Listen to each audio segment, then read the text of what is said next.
একের পর এক দেশের রেজিম চেঞ্জ করতে করতে কখন যে তারই রেজিম বড় সড় প্রশ্নের মুখে পড়ে যাবে তা হয়তো বুঝতেই পারেননি ডোনাল্ড ট্রাম্প। কালকে কিন্তু দেশ বিদেশে বিভিন্ন জায়গায় ডোনাল্ড ট্রাম্প বিরোধী আন্দোলন চরম আকার ধারণ করলো এবং আমেরিকার সাধারণ জনগণ রাস্তায় নামলেন ডোনাল্ড ট্রাম্পকে অপসারণের জন্য। ডোনাল্ড ট্রাম্প ক্ষমতায় বসেছেন জানুয়ারি মাসে, অর্থাৎ 1-1.5 বছরের মধ্যেই আমেরিকার সাধারণ মানুষ ডোনাল্ড ট্রাম্পকে অপসারণ করতে রাস্তায় নামছেন। এই বিরল কৃতিত্ব আমেরিকার কোনো প্রেসিডেন্টের কিন্তু এর আগে হয়নি, যা ডোনাল্ড ট্রাম্পের হলো। হঠাৎ করে ডোনাল্ড ট্রাম্পকে নিয়ে কেন এত ক্ষুব্ধ হয়ে গেলেন সাধারণ মানুষ? আজকে এই ভিডিওতে এমন কিছু কথা বলবো যেগুলো সকলের জানা উচিত এবং আন্তর্জাতিক রাজনীতিতে এর কিন্তু একটা ইম্প্যাক্ট পড়তে চলেছে। আমেরিকানরাই তাদের প্রেসিডেন্টের উপর আর ভরসা রাখতে পারছেন না। গোটা দেশ, গোটা বিদেশ, বিভিন্ন রাষ্ট্র অলরেডি বুঝে গেছেন যে ডোনাল্ড ট্রাম্পের মতো একটা শাসক পৃথিবীর বৃহত্তম গণতান্ত্রিক রাষ্ট্রের মাথায় বসলে কি হতে পারে। আজকে যে রিফ্লেকশন বিশ্বের বিভিন্ন প্রান্তে দেখা যাচ্ছে, তার কারণ আসলে যে ডোনাল্ড ট্রাম্প তা কিন্তু আস্তে আস্তে সাধারণ মানুষও বুঝতে শুরু করলেন এবং আমেরিকা কিন্তু নো কিংস প্রোটেস্টে কালকে কার্যত উত্তাল হয়ে গেল। নো কিংস প্রোটেস্ট বিষয়টি কি? দেখুন, আমেরিকার রেভলিউশন যদি আপনারা জানেন তাহলে দেখবেন আমেরিকানরা কিন্তু কোনো স্বৈরাচারী শাসককে সে অর্থে প্রশ্রয় দেয় না। অর্থাৎ no elected leader should behave like a absolute leader. অর্থাৎ ডোনাল্ড ট্রাম্প নিজেকে নির্বাচিত প্রতিনিধি না ভেবে দেশের সর্বময় কর্তা ভাবতে শুরু করেছিলেন এবং এর জন্য তিনি এমন কিছু সিদ্ধান্ত নিতে শুরু করেছেন বা একের পর এক সিদ্ধান্ত নিয়ে চলেছেন যা সাধারণ মানুষ মনে করছে আমেরিকার সংবিধান বিরোধী। এবং এটা কিন্তু আমেরিকার রেভলিউশন যে লিগ্যাসি তার সঙ্গে খাপ খাওয়ানো একটি আন্দোলন এবং সাধারণ মানুষ এখন বুঝতে পারছেন এই ডোনাল্ড ট্রাম্প আসলে সংবিধানকে প্রশ্রয় দেন না, আমেরিকান কংগ্রেসকে প্রশ্রয় দেন না, এমনকি সুপ্রিম কোর্টকেও প্রশ্রয় দেন না। ফলে এই ডোনাল্ড ট্রাম্প যদি আর কিছুদিন আমেরিকানদের মাথায় থাকেন তাহলে আমেরিকানরা বিশ্ব মানচিত্রে মুখ থুবড়ে পড়বে। এই মুহূর্তে ডোনাল্ড ট্রাম্পের বিপক্ষে আন্দোলনকারীদের অভিযোগগুলো কি কি? প্রথমত, সেন্ট্রালাইজিং দ্য পাওয়ার, অর্থাৎ ক্ষমতার কেন্দ্রীভূতকরণ করা। অর্থাৎ এই মুহূর্তে ডোনাল্ড ট্রাম্প গোটা আমেরিকার যে শক্তি তা নিজের হাতে নিতে চাইছেন। তিনি হবেন শেষ কথা। আমেরিকা চালানোর জন্য যে সংবিধান আছে সেই সংবিধানকে ডোনাল্ড ট্রাম্প মান্যতা দিচ্ছেন না, ডেমোক্রেটিক যে স্ট্রাকচার আছে সেটাকে মান্যতা দিচ্ছেন না। এমনকি আপনারা জানেন ডোনাল্ড ট্রাম্প সুপ্রিম কোর্টেও ধাক্কা খেয়েছে এই ট্যারিফ ইস্যুতে শুধুমাত্র আমেরিকান ডেমোক্রেসির যে স্ট্রাকচার, যে আমেরিকার কংগ্রেস এবং ল মেকারকে গুরুত্ব দিতে হবে, তারাই একটা আইন পাশ করতে পারেন, সেই পার্টিকুলার পয়েন্টকে তিনি গুরুত্ব দেননি। তাই ফলে এমার্জেন্সি পাওয়ার অ্যাক্টকে হাতিয়ার করে ডোনাল্ড ট্রাম্প এমন কিছু সিদ্ধান্ত আমেরিকানদের জন্য নিতে চলেছেন বা নিয়েছেন যা কিন্তু আলটিমেটলি ব্যাকফায়ার করছে এবং আজকে প্রায় 8 মিলিয়ন মানুষ রাস্তায় নেমে গেছে। মানে আপনারা বুঝতে পারছেন কোন জায়গায় ডোনাল্ড ট্রাম্প বিরোধী আন্দোলনটা কিন্তু পৌঁছে গেছে আমেরিকায়।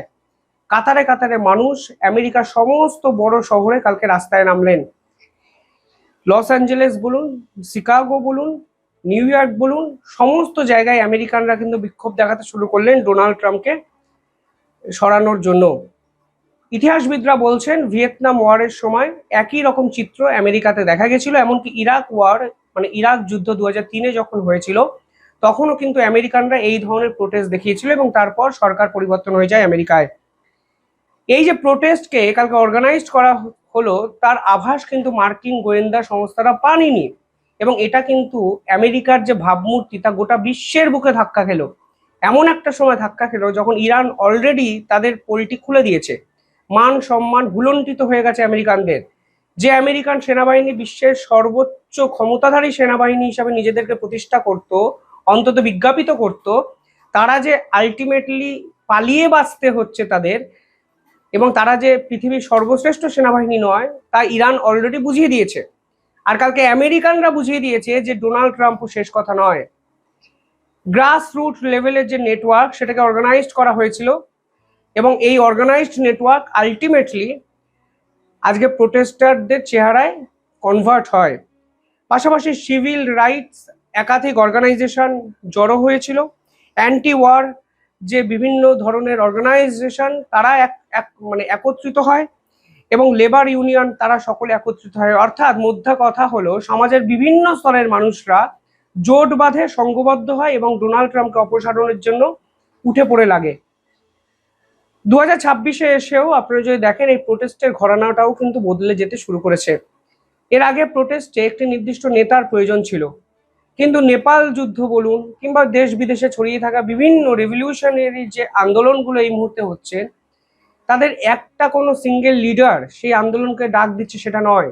গ্রাউন্ড লেভেলে সোশ্যাল মিডিয়াকে কাজে লাগিয়ে যেভাবে রেভলিউশনারি এই পদক্ষেপগুলো নেওয়া হচ্ছে তা কিন্তু বদলে যাওয়া আন্দোলনের চরিত্রকেই দিক নির্দেশ করে। ডোনাল্ড ট্রাম্পের গোয়েন্দা দপ্তর সেটা সম্পূর্ণ ধরতে ব্যর্থ হয়েছে।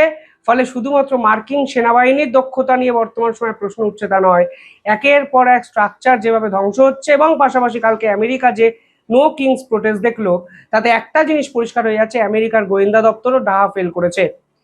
এর মাঝেই কালকে একটি খবর এসছে যেখানে বলা হচ্ছে আমেরিকানরা নাকি এখন চাইছে স্থলপথে ইরানের দিকে আক্রমণ শানাতে, এবং তারা 3000-এর বেশি সৈন্য, 3500-এর বেশি সৈন্য এবং রণতরী আস্তে আস্তে ইরানের প্রান্তে নিয়ে যাওয়ার চেষ্টা করছে, যা একাধিক রিপোর্টে প্রকাশিত হচ্ছে। এবং মনে করা হচ্ছে ইরানকে বায়ুপথে এবং জলপথে না শেষ করতে পেরে তারা এবার স্থলপথে ঢোকার চেষ্টা করছেন। এখানে আমেরিকানরা ক্র্যাক করতে পারে, কারণ আমেরিকান সেনাবাহিনী সংখ্যায় অনেকটা বেশি। কিন্তু এখানে সমস্যাটা কি, তা হলো ইরানের ভৌগোলিক অবস্থান। ইরানের একটা প্রান্তে তুর্কমেনিস্তান, সেখান থেকে আমেরিকানরা ঢুকতে পারবে না। অন্য প্রান্তে ইরাক, সেখানেও ঢোকার চান্স নেই, মানে সেখান থেকেও ঢোকার চান্স নেই। তলার দিকে পার্সিয়ান গালফ অর্থাৎ জলপথে স্ট্রেট অফ হরমুজ, যা অলরেডি ইরান নিজেদের দখলে নিয়ে নিয়েছে। কোথা দিয়ে ঢুকতে পারে, ছোট্ট একটি জায়গা আছে, সেটা হলো কুয়েত। কুয়েতের ওই ছোট্ট জায়গা থেকে আমেরিকান সেনাবাহিনী ইরাকে ঢুকছে। এই অসাধ্য সাধনটা আমেরিকান সেনাবাহিনী কি বর্তমানে করতে পারবে? এ কিন্তু প্রশ্ন থেকে যায়। কারণ ইরানের আর অন্য যে প্রান্তে খোলা জায়গা আছে সেখানে পর্বত শৃঙ্খল রাস্তা এবং মরুভূমি, এই মরুভূমি টোপকে ইরান অব্দি পৌঁছানো আর আদতে কার্যত অসম্ভব। ফলে জানি না আমেরিকা কোন স্ট্র্যাটেজি এখানে অ্যাপ্লাই করতে চাইছে, বাট এটা মনে হচ্ছে বিভিন্ন বিশেষজ্ঞদের যে গ্রাউন্ড অ্যাক্টিভিটি এবার আমেরিকান মিলিটারি দেখাতে চলেছে, এবং যদি সেটা হয় তাহলে কিন্তু ফলাফল ভয়ানক হতে পারে এবং এই যুদ্ধ আরো বড় আকার ধারণ করতে পারে। অর্থাৎ সিজ ফায়ারে ডোনাল্ড ট্রাম্প ব্যর্থ হয়েছে। পাকিস্তানের মাধ্যমে একটি সিজ ফায়ার করানোর চেষ্টা করা হচ্ছে যেন ডোনাল্ড ট্রাম্প বলতে পারেন তারা যুদ্ধে জিতে গেছেন। কিন্তু আজকের দিনে দাঁড়িয়ে যে পরিস্থিতি যেখানে দাঁড়িয়ে আছে, সেখানে ইরান যে পাল্টা শর্তগুলো দিয়েছে সেই শর্ত ডোনাল্ড ট্রাম্পের মেনে নেওয়া সম্ভব নয়, ডোনাল্ড ট্রাম্পের শর্ত আবার ইরানের মেনে নেওয়া সম্ভব নয়। ফলে সব মিলিয়ে পরিস্থিতি অত্যন্ত জটিল জায়গায় কিন্তু পৌঁছে গেল। ভারতের এই পুরো বিষয়টাই লাভ না ক্ষতি যদি একটু ব্যাখ্যা করি আপনারা খুব সহজেই বুঝতে পারবেন। ভারত প্রথম থেকে ব্যালেন্স ডিপ্লোমেসিকে অ্যাপ্লাই করেছে, অর্থাৎ ভারত চায় শান্তি, ভারত যুদ্ধতে প্রশ্রয় দিচ্ছে না। কিন্তু এনার্জি সিকিউরিটি সেক্টরে ভারত কিন্তু সব থেকে বেশি অ্যাডভান্টেজ পজিশনে আছে। রাশিয়া ভারতকে তেল দিচ্ছে, কানাডা অস্ট্রেলিয়া ভারতকে গ্যাস দিতে পারে, এমনকি ইরান ভারতকে তেল দিচ্ছে, এলপিজি দিচ্ছে। সব মিলিয়ে ভারতের এনার্জি সেক্টর কিন্তু সুরক্ষিত। কিন্তু যদি যুদ্ধ বড় জায়গায় যায় তাহলে কিন্তু গোটা বিশ্ব বিভিন্ন ক্ষেত্রে সংকটজনক জায়গায় পড়তে পারে। ফলে সেই প্রেক্ষাপটে দাঁড়িয়ে ভারতকেও একটু চিন্তা অন্তত করতে হচ্ছে এনার্জি সেক্টর নিয়ে।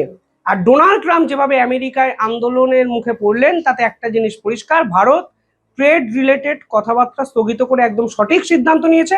এবং ভারত আগের সপ্তাহে জানিয়েছিল নিউ ট্যারিফ স্ট্রাকচার আমেরিকা প্রকাশ না করলে কোনো ট্রেড এগ্রিমেন্ট আপাতত হবে না। এবং এখানেই ভারতের সাফল্য যে ভারত যে সিদ্ধান্ত এর আগে নিয়েছে, আজকে আমেরিকানরাও বুঝতে পারছে ডোনাল্ড ট্রাম্প আসলে আমেরিকানদেরই শত্রু, অনেক বেশি বিদেশি রাষ্ট্রগুলোর শত্রু। ফলে সব মিলিয়ে ভারত যে কথাগুলো এতদিন বলেছে, আজকে বাস্তবের মাটিতে সেই কথাগুলোরই রিফ্লেকশন দেখা যাচ্ছে, কখনো আমেরিকায় কখনো ইরানে। কিভাবে দেখছেন আপনারা পুরো বিষয়টি কমেন্টে জানাবেন। দেখতে থাকুন দ্য ইন্ডিপেন্ডেন্ট বেঙ্গল। ধন্যবাদ।